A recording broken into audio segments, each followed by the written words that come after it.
Capítulo 3. Un poder maravilloso que convence. ¿Cómo se justificará el hombre con Dios? ¿Cómo se hará justo el pecador? Solo por intermedio de Cristo podemos ser puestos en armonía con Dios y con la santidad. Ahora bien, ¿cómo hemos de ir a Cristo? Muchos formulan hoy la misma pregunta que hizo la multitud el día de Pentecostés, cuando convencida de pecado exclamó: ¿qué tenemos que hacer? La primera palabra de la contestación del apóstol Pedro fue: arrepentíos. Poco después, en otra ocasión dijo: arrepentíos y convertíos, para que se borren vuestros pecados. El arrepentimiento abarca tristeza por el pecado y abandono del mismo. No renunciaremos al pecado a menos que veamos su malignidad. Mientras no lo repudiemos de corazón, no habrá cambio real en nuestra vida. Muchos no comprenden la verdadera naturaleza del arrepentimiento. Muchísimas personas se entristecen por haber pecado e incluso se reforman exteriormente, pues temen que su conducta errónea les acarree sufrimientos. Pero esto no es arrepentimiento en el sentido bíblico, ya que lamentan el sufrimiento más bien que el pecado. Tal fue el pesar de Esaú cuando vio que había perdido su derecho de primogenitura para siempre. Balaam, aterrorizado por el ángel que estaba en su camino con la espada desenvainada, reconoció su culpa, pues temía perder la vida. Sin embargo, no experimentó un sincero arrepentimiento del pecado, no cambió de propósito ni aborreció el mal. Judas Iscariote, después de traicionar a su Señor, exclamó: pequé entregando sangre inocente. Esta confesión fue arrancada a su alma culpable por un tremendo sentimiento de condenación y una pavorosa expectación de juicio. Las consecuencias que habría de cosechar lo llenaban de terror, pero no experimentó profundo quebrantamiento de corazón ni dolor en su alma por haber traicionado al Hijo Inmaculado de Dios y negado al Santo de Israel. Cuando el faraón de Egipto sufría bajo los juicios de Dios, reconocía su pecado a fin de escapar al castigo, pero volvía a desafiar al cielo tan pronto como cesaban las plagas. Todos los mencionados lamentaban los resultados del pecado, pero no experimentaban pesar por el pecado mismo. Sin embargo, cuando el corazón cede a la influencia del Espíritu de Dios, la conciencia se vivifica y el pecador discierne algo de la profundidad y de lo sagrado de la santa ley de Dios, fundamento de su gobierno en los cielos y en la tierra. La luz verdadera, la que alumbra a todo hombre, estaba llegando al mundo para iluminar las cámaras secretas del alma y poner de manifiesto lo que la oscuridad mantenía oculto. La convicción se posesiona de la mente y del corazón. El pecador reconoce la justicia de Dios y siente terror de aparecer en su propia culpabilidad e impureza delante del escudriñador de los corazones. Ve el amor de Dios, la belleza de la santidad y el gozo de la pureza. Ansía ser purificado y restituido a la comunión con el cielo.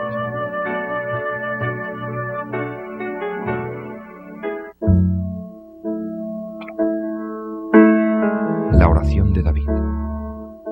La oración de David después de su caída ilustra la naturaleza del verdadero dolor por el pecado.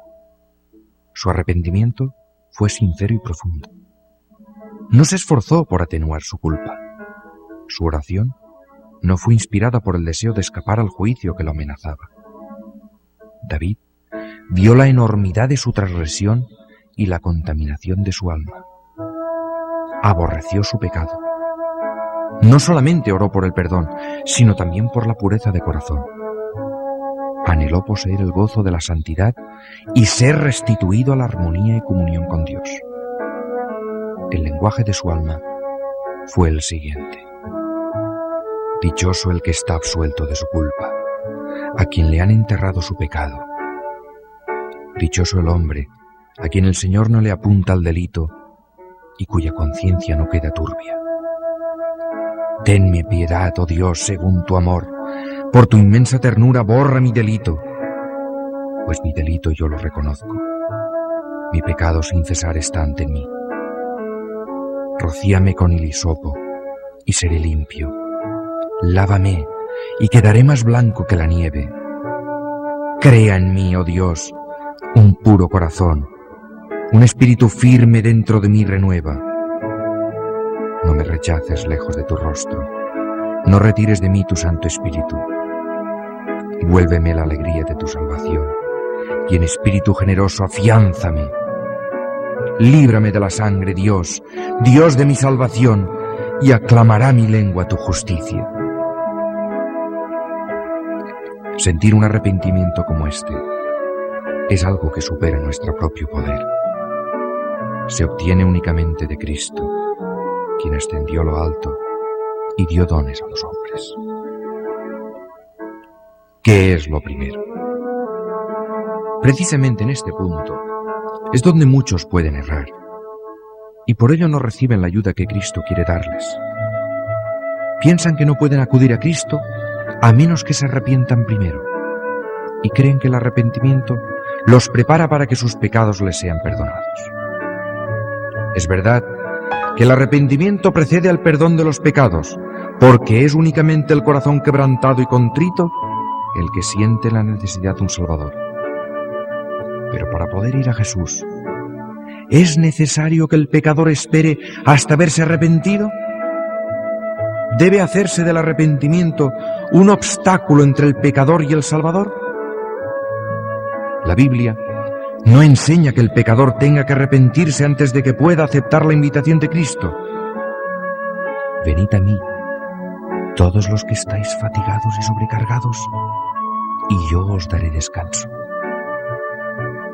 La virtud procedente de Cristo es la que nos induce a un arrepentimiento genuino. El apóstol Pedro presentó el asunto de una manera muy clara cuando dijo a los israelitas: a ese elevó Dios a su derecha como príncipe y salvador, para darle a Israel arrepentimiento y perdón de los pecados. Tan imposible es arrepentirse si el Espíritu de Cristo no despierta la conciencia, como lo es obtener el perdón sin Cristo. Cristo es la fuente de todo buen impulso. Él es el único que puede implantar en el corazón enemistad contra el pecado. Todo deseo de verdad y de pureza, y toda convicción de nuestra propia pecaminosidad, son evidencias de que su Espíritu está obrando en nuestro corazón. Jesús dijo: y yo, cuando sea levantado de la tierra, atraeré a todos hacia mí. Cristo debe ser revelado al pecador como el Salvador que murió por los pecados del mundo. Y mientras contemplamos al Cordero de Dios sobre la cruz del Calvario, el misterio de la redención comienza a desplegarse ante nuestra mente y la bondad de Dios nos guía al arrepentimiento. Al morir por los pecadores, Cristo manifestó un amor incomprensible. Y a medida que el pecador lo contempla, este amor enternece el corazón, impresiona la mente e inspira contrición en él.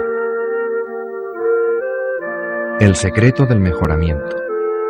Es verdad que a veces los hombres se avergüenzan de sus caminos pecaminosos y abandonan algunos de sus malos hábitos antes de darse cuenta de que son atraídos a Cristo. Ahora bien, siempre que animados por un sincero deseo de hacer el bien, hacen un esfuerzo por reformarse, es el poder de Cristo el que los está atrayendo. Una influencia de la cual no se dan cuenta obra sobre su alma. Su conciencia se vivifica y su conducta externa se enmienda. A medida que Cristo los induce a mirar su cruz y a contemplar a aquel que fue traspasado por los pecados de ellos, el mandamiento penetra más profundamente en sus conciencias. Les es revelada la maldad de sus vidas y el pecado que tienen tan profundamente arraigado en el alma. Comienzan a entender algo de la justicia de Cristo y exclaman: ¿qué es el pecado para que haya exigido tal sacrificio por la redención de su víctima? ¿Fue necesario todo este amor, todo este sufrimiento, toda esta humillación para que no pereciéramos, sino que tuviéramos vida eterna? El pecador puede resistir a este amor, puede rehusar ser atraído a Cristo, pero si no se resiste, será atraído a Jesús. El conocimiento del plan de la salvación lo guiará al pie de la cruz, arrepentido de sus pecados, los cuales causaron los sufrimientos del amado Hijo de Dios. La misma mente divina que obra en la naturaleza habla al corazón de los hombres y crea en él un deseo indecible de algo que no tiene. Las cosas del mundo no pueden satisfacer su anhelo.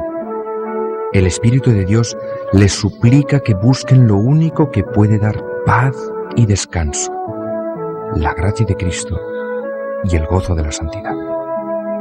Nuestro Salvador está constantemente obrando por medio de influencias visibles e invisibles para atraer la mente de los hombres y llevarlos de los vanos placeres del pecado a las bendiciones infinitas que pueden obtener de él. A todas esas almas que procuran vanamente beber en las cisternas agrietadas de este mundo, se dirige el mensaje divino. El que tenga sed, que se acerque, y el que quiera, reciba gratis del agua de vida. Vosotros, en cuyo corazón existe el anhelo de algo mejor que cuanto el mundo pueda dar, reconoced en este deseo la voz de Dios que habla a vuestra alma. Pedidle que os dé arrepentimiento, que os revele a Cristo en su amor y en su pureza perfecta. En la vida del Salvador fueron perfectamente ejemplificados los principios de la ley de Dios, el amor a Dios y al hombre. La benevolencia y el amor desinteresado fueron la vida de su alma. Cuando contemplamos al Redentor y su luz nos inunda, es cuando vemos la pecaminosidad de nuestro corazón. ¿Crees ser bastante bueno?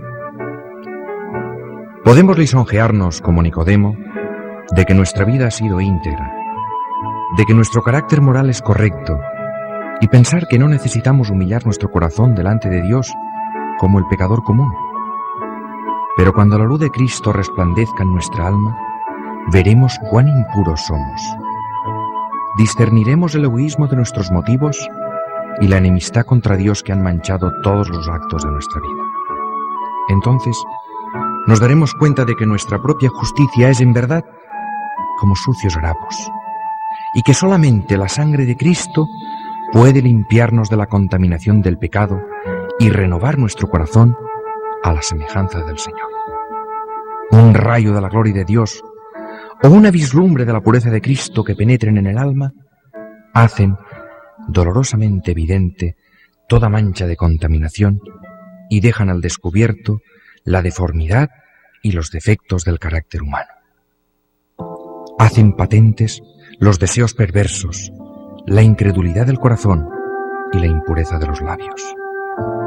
Los actos de deslealtad por los cuales el pecador invalida la ley de Dios quedan expuestos a su vista, y su espíritu se aflige y se oprime bajo la influencia escrutadora del Espíritu de Dios. En presencia del carácter puro y sin mancha de Cristo, el transgresor se aborrece a sí mismo. Cuando el profeta Daniel contempló la gloria que rodeaba al mensajero celestial que le había sido enviado, se sintió abrumado al sentir su propia debilidad e imperfección. Describiendo el efecto de la maravillosa escena, relató: estaba sin fuerzas, se demudó mi rostro, desfigurado, y quedé totalmente sin fuerzas. El alma, así conmovida, odiará su egoísmo y aborrecerá su amor propio, y mediante la justicia de Cristo buscará la pureza de corazón que armoniza con la ley de Dios y con el carácter de Cristo. El apóstol Pablo dice que en cuanto a la justicia de la ley, es decir, en lo referente a las obras externas, era intachable. Pero cuando discernió el carácter espiritual de la ley, se reconoció pecador. Juzgado por la letra de la ley, tal como los hombres la aplican a la vida externa, él se había abstenido de pecar, pero cuando miró en la profundidad de los santos preceptos y se vio como Dios lo veía, se humilló profundamente y confesó su culpabilidad. Ah, vivía yo un tiempo sin ley, Pero en cuanto sobrevino el precepto, revivió el pecado y yo morí. Cuando vio la naturaleza espiritual de la ley, se le manifestó el pecado en todo su horror y su estimación propia se desvaneció. El orgullo, el egoísmo y la codicia. No todos los pecados son de igual importancia delante de Dios. A su juicio, existen grados de culpabilidad como los hay a juicio de los hombres. Sin embargo, aunque este o aquel acto malo puedan parecer triviales a los ojos de los hombres, ningún pecado es pequeño a la vista de Dios. El juicio de los hombres es parcial e imperfecto, pero Dios ve todas las cosas como realmente son. Se desprecia al borracho y se dice que su pecado lo excluirá del cielo, mientras que demasiado menudo el orgullo, el egoísmo y la codicia no son reprendidos. Sin embargo, son pecados que ofenden en forma especial a Dios, pues son contrarios a la benevolencia de su carácter y al amor abnegado que es la misma atmósfera del universo no caído. El que comete alguno de los pecados más groseros puede avergonzarse y sentir su indigencia y necesidad de la gracia de Cristo. Pero el orgulloso no siente necesidad alguna, y así cierra su corazón a Cristo y se priva de las infinitas bendiciones que Él vino a derramar. El pobre publicano oraba diciendo: «Oh Dios, ten compasión de mí, que soy pecador». Se consideraba como un hombre muy malvado, y así lo veían los demás. Pero sentía su necesidad de perdón, y con su carga de culpabilidad y de vergüenza, se presentó a Dios e imploró su misericordia. Su corazón estaba abierto para que el Espíritu de Dios hiciese en él su obra de gracia y lo libertase del poder del pecado. La oración jactanciosa, llena de justicia propia del fariseo, demostró que su corazón estaba cerrado a la influencia del Espíritu Santo. Debido a estar alejado de Dios, no tenía idea de su propia corrupción, que contrastaba con la perfección de la santidad divina. No sentía necesidad alguna, y nada recibió. Si os dais cuenta de vuestro pecado pecaminoso, no esperéis a ir a Dios hasta haberos hecho mejores a vosotros mismos. ¿Cuántos hay que piensan que no son bastante buenos para ir a Cristo? ¿Esperáis haceros mejores por vuestros propios esfuerzos? ¿Puede un etíope cambiar de piel o una pantera de pelaje? Igual vosotros. ¿Podréis enmendaros habituados al mal? Únicamente en Dios hay ayuda para nosotros. No debemos permanecer en espera de persuasiones más fuertes, de mejores oportunidades o de tener disposiciones más santas. Nada podemos hacer por nosotros mismos. Debemos ir a Cristo tal como somos. Ahora bien, que nadie se engañe a sí mismo, pensando que Dios, en su gran amor y misericordia, salvará incluso a los que rechazan su gracia. La enorme corrupción del pecado puede medirse tan solo a la luz de la cruz. Cuando los hombres insisten en que Dios es demasiado bueno para desechar al pecador, miren al Calvario. Cristo cargó con la culpa del desobediente y sufrió en lugar del pecador, porque no había otro medio para salvar al hombre, pues sin ese sacrificio era imposible que la raza humana escapase del poder contaminador del pecado y fuese restituida a la comunión con seres santos. Imposible que volviese a participar de la vida espiritual. El amor, los sufrimientos y la muerte del Hijo de Dios, todo atestigua la terrible enormidad del pecado y prueba que no hay modo de escapar de su poder ni esperanza de la vida superior, sino mediante la sumisión del alma a Cristo. Excusas. Algunas veces, los impenitentes se excusan diciendo de los que profesan ser cristianos: «Soy tan bueno como ellos. No son más abnegados, sobrios ni comedidos en su conducta que yo. Les atraen los placeres y la complacencia propia tanto como a mí». Así, hacen de las faltas ajenas una excusa para descuidar su deber. Pero los pecados y las faltas de otros no disculpan a nadie, porque el Señor No nos ha dado un modelo humano sujeto a horror. El Inmaculado Hijo de Dios es quien nos ha sido dado como ejemplo. Los que se quejan de la mala conducta de quienes profesan ser creyentes deberían presentar vidas mejores y ejemplos más nobles. Si tienen un concepto tan alto de lo que un cristiano debería ser, ¿no es tanto mayor su pecado? Saben lo que es correcto y, sin embargo, rehúsan hacerlo.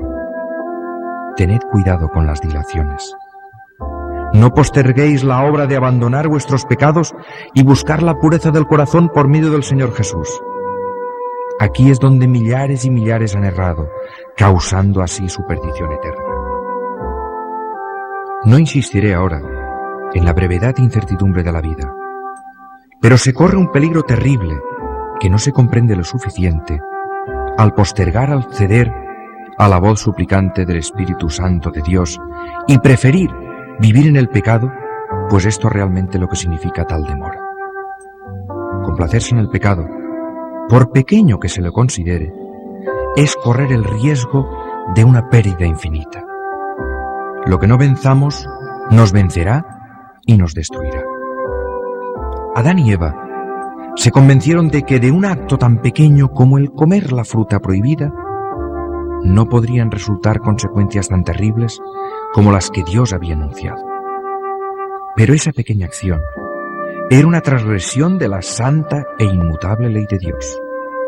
Separó al hombre de Dios y abrió las compuertas por las cuales se volcaron sobre nuestro mundo la muerte e innumerables desgracias.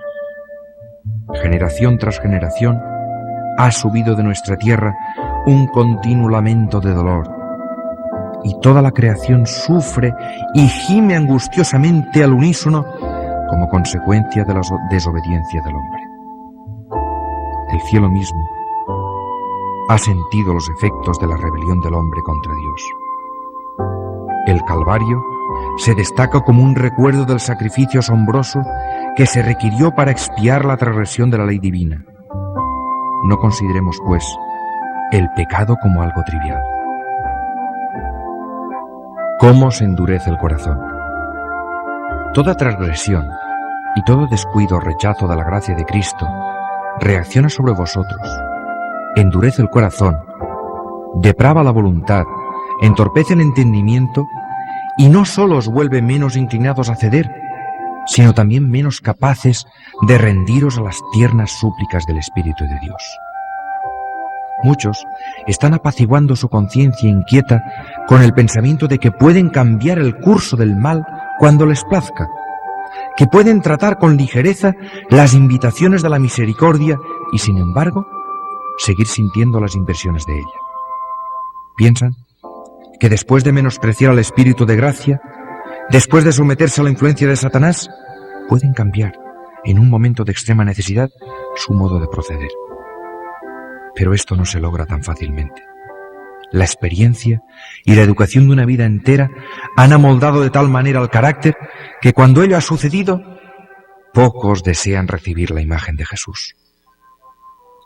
Un solo rasgo malo del carácter, un solo deseo pecaminoso persistentemente albergado, neutraliza con el tiempo todo el poder del Evangelio. Cada complacencia pecaminosa fortalece la aversión del alma hacia Dios. El hombre que manifiesta un descreído atrevimiento o una estólida indiferencia hacia la verdad divina está segando la cosecha de su propia siembra. En toda la Biblia no hay amonestación más terrible contra el hábito de jugar con el mal que estas palabras del sabio. El malvado será presa de sus propias iniquidades. Libertad del hombre. Cristo está dispuesto a libertarnos del pecado, pero no fuerza la voluntad. Y si ésta, debido a la persistencia en la transgresión, se inclina por completo al mal y no deseamos ser libertados ni queremos aceptar la gracia de Cristo, ¿qué más puede hacer Él? Al rechazar deliberadamente su amor, hemos labrado nuestra propia destrucción. Mirad ahora el momento favorable. Mirad el día de salvación. Por eso, como dice el Espíritu Santo, Si oís hoy su voz, no endurezcáis vuestros corazones. Dios no ve como los hombres que ven la apariencia. El Señor ve el corazón humano con sus contradictorias emociones de gozo y de tristeza, el errabundo y voluble corazón, morada de tanta impureza y engaño. El Señor conoce sus motivos, sus intenciones y miras particulares. Id a Él con vuestra alma completamente manchada, tal cual está. Abrid, como el salmista, sus cámaras al ojo que todo lo ve, exclamando: Dios mío, sondéame para conocer mi corazón, ponme a prueba para conocer mis sentimientos. Mira si mi corazón se desvía, guíame por el camino eterno. Muchos aceptan una religión intelectual, una forma de santidad, sin que el corazón esté limpio. Sea vuestra oración: crea en mí, oh Dios, un puro corazón, un espíritu firme dentro de mí renueva. Sed leales con vuestra propia alma. Sed tan diligentes y tan persistentes como lo seríais si vuestra vida física estuviese en peligro. Este es un asunto que debe decidirse entre Dios y vuestra alma. Es una decisión para la eternidad. Una esperanza supuesta que no fuese sino esto, llegaría a ser vuestra ruina. Estudiad la palabra de Dios con oración. Esa palabra de Dios os presenta, en la ley de Dios y en la vida de Cristo, los grandes principios de la santidad, sin la cual nadie verá al Señor. Convence de pecado y revela plenamente el camino de la salvación. Prestadle atención como la voz de Dios hablando vuestra alma. No te desesperes. Cuando veáis la enormidad del pecado, cuando os veáis como sois en realidad, no os entreguéis a la desesperación, pues Cristo vino a salvar precisamente a los pecadores. No tenemos que reconciliar a Dios con nosotros, sino que, oh maravilloso amor, en Cristo estaba Dios reconciliando al mundo consigo. Por su tierno amor, está solicitando a los corazones de sus hijos errantes que acudan a Él. Ningún padre terrenal podría ser tan paciente con las faltas y los yerros de sus hijos como lo es Dios con aquellos a quienes trata de salvar. Nadie podría huir tan tiernamente como el transgresor. Jamás enunciaron los labios humanos súplicas más tiernas que las dirigidas por Dios al extraviado. Todas sus promesas, así como sus amonestaciones, no son más que la expresión de su amor inefable. Cuando Satanás acude a decirte que eres un gran pecador, alza los ojos a tu Redentor y habla de sus méritos. Lo que te ayudará será mirar su luz. Reconoce tu pecado, sí, pero di al enemigo que Cristo Jesús vino al mundo a salvar a los pecadores y que puede ser salvado por su incomparable amor. El Señor Jesús hizo una pregunta a Simón con respecto a dos deudores. El primero debía a su amo una suma pequeña y el otro una muy grande. Pero a ambos se la condonó. Cristo preguntó a Simón cuál de los dos deudores amaría más a su Señor. Simón contestó: aquel a quien perdonó más. Hemos sido grandes deudores, pero Cristo murió para que fuésemos perdonados. Los méritos de su sacrificio son suficientes para presentarlos al Padre en nuestro favor. Aquellos a quienes más haya perdonado, lo amarán más y estarán más cerca de su trono para alabarlo por su gran amor y su sacrificio infinito. Cuanto más plenamente comprendamos el amor de Dios, tanto más nos percataremos de la perversidad del pecado. Cuando vemos cuán larga es la cadena que se lanzó para rescatarnos y comprendemos algo del sacrificio infinito que Cristo hizo en nuestro favor, nuestro corazón se derrite de ternura y contrición.